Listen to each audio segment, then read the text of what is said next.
Hey guys, welcome back to the channel. Today we're going to talk about home inspections. Do you need to get a home inspection? The answer is yes. And here are a few reasons why you need to get a home inspection. Number one, identifying potential problems. Number two, ensuring safety and compliance of the home. Number three, budget planning. Number four, understanding the property. And number five, the big one, negotiating power. And this one's a really important one. You're going to want to stick around to the end of the video to see all the ways that a home inspection could help with your negotiating. This video is going to talk about why you should get a home inspection and how it can help you in your real estate transaction as a buyer, and even some tips if you're a seller. Let's go over the first point in a little bit more detail.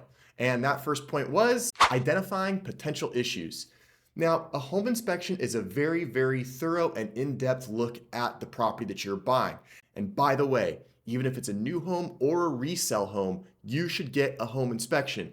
Believe it or not, new homes have their issues too, and they are built at a very, very high pace to try to keep up with buyer demand. And sometimes they have issues. Whether it's a new home or an old home, you're going to want to get an inspection to identify the problems that the home may have.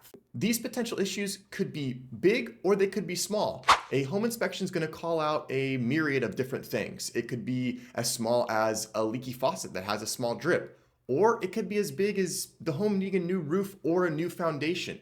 And when you're going through the process of buying a home, it's really, really important to know what those potential issues are. Because if you're going to spend $500,000, $800,000, or $1 million or more on a home, you're going to want to know what you're buying.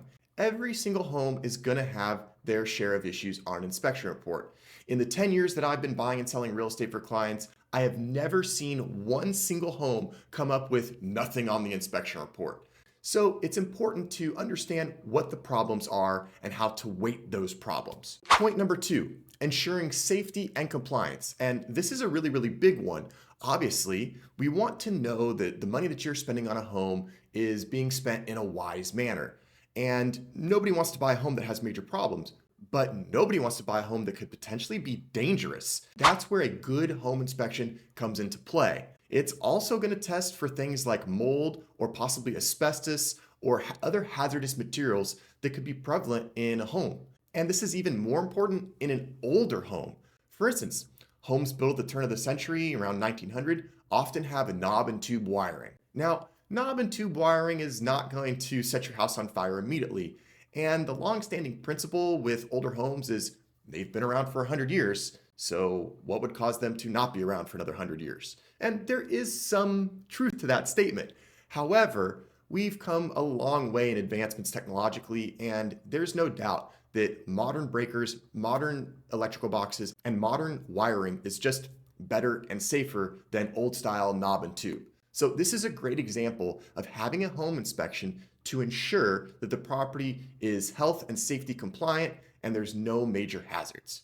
Another thing is really basic. The home inspector is going to check for smoke detectors and carbon monoxide devices. And those are things that should be in every residential family home. Carbon monoxide devices test for carbon monoxide. And the other thing about ensuring safety and compliance is it could keep you covered legally. If a friend comes over or a family member comes over and they get injured on your property because there's a really large crack in your walkway, well, that's something that could land you in some legal trouble and cost you some money. Inspectors are going to inspect a lot of things, and they will cover grounds and the yard to make sure that there are no tripping hazards, huge trees that could fall. And again, it's just one of those things that could keep you safer and your pocketbook safer in the long run. So let's move on to number three, budget planning. A home inspection will give you a laundry list, quite literally, of what items the inspector has called out on the inspection. And this list can obviously vary, and it's going to vary from every single home to every single home. When you get the inspection report, you will get a summary of items. This summary list will kind of tell you what you need to focus on as a homeowner. And that's something that you should discuss with your home inspector. They should be able to tell you, hey, these are the things that I found that rank as a higher priority on the list. These things rank as a lower priority. You may want to do this thing within the first 6 months. You might be able to put off this for the first 2 years. And that is what helps you plan your budget, especially on bigger items. Roofs are really, really important. If they show signs of wear and tear or even leaks, It's a really good idea to know how much longer you have on the lifespan of the roof and how much it could cost when you need to replace it. If the inspector comes out and says, well, you've probably got about 5 to 7 years left on the lifespan of this roof before you really start to have problems, then you know that it's not something you need to worry about in the first year or 2 or 3. And this is super helpful, especially for first-time home buyers. This takes us to number 4, understanding your property. When you're buying a home, it's likely the largest investment you're going to make. And this doesn't matter if it's a townhome, a condo, or a single-family home. Whether it's $500,000 or $1.5 million, you want to understand what you're buying and where your money is going. A home inspection is a great educational tool. And not only is it something that you can learn about the property, but it's an expert telling you about that property. And better yet, it's an independent third-party expert that is going to tell you about the property. And just like anything else, you're probably going to want to read reviews, listen to the advice of your real estate agent, maybe get a referral from a friend or trusted advisor that's already bought a home. And most importantly, you want to look for a home inspector that has a lot of experience. I know when I represent clients, I always make sure I have a certified master home inspector. The other thing that a home inspection will do regarding helping you understand the property is understanding the maintenance of a home. That home inspector is going to tell you things about your property that you need to know.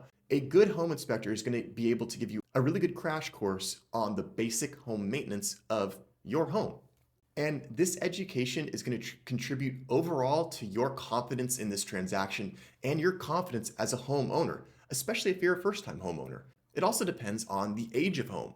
While older homes may be built more solidly, their systems are older. So if you're buying a home that was built pre-1950, you're definitely going to want to check the plumbing, see if it's been upgraded to copper because it was probably originally built with galvanized. Has the HVAC been upgraded? It's basically your heating and air conditioning for the home. Has that been upgraded over the course of the lifetime of the home? What's the electrical panel like? And these are all the types of maintenance issues and items that a home inspection is going to be able to prepare you with. Okay, so let's get to number 5, negotiating power. This is a really big one, and this is something that your agent should be advising you upon. Like I said earlier in this video, when you conduct a home inspection, you're going to get a very big report. There's going to be a bunch of pictures, there's going to be summary items. Some of the things in the report will point out the good things about the home, and there will be some things in the report that talk about the bad things about the home. So this is when your agent should go to work for you and negotiate for you. The bigger items, your health and safety items. Is the plumbing working okay? Is the roof good? Are there any foundational issues? Those are all things where your agent should be compiling a very good email to listing agent to the seller, expressing all the concerns and the potential costs with correcting those concerns. That's going to give you that negotiating power that you need as a buyer. Typically in a real estate transaction, there's 2 rounds of negotiation. The initial round of negotiation when you're trying to determine the correct sales price for the home. But then there's the second round, and that's when you're already in escrow. And that's when you have the home inspection report and you go back to the seller and say, Mr. or Mrs. Seller, I found some problems and I still want to buy the home, but we need to talk about how the roof is 33 years old or a crack in the foundational beam. And those are big items, and those are things that your agent can negotiate. If you have specific questions about negotiating repairs or credits towards repairs, let me know in the comments. I'd be happy to give you my advice as a seasoned real estate agent. I have almost always gotten some type of repair or credit to a home buyer. In fact, just recently, I'm in escrow right now. I was able to negotiate all the termite work to be done that was Section 1 termite work.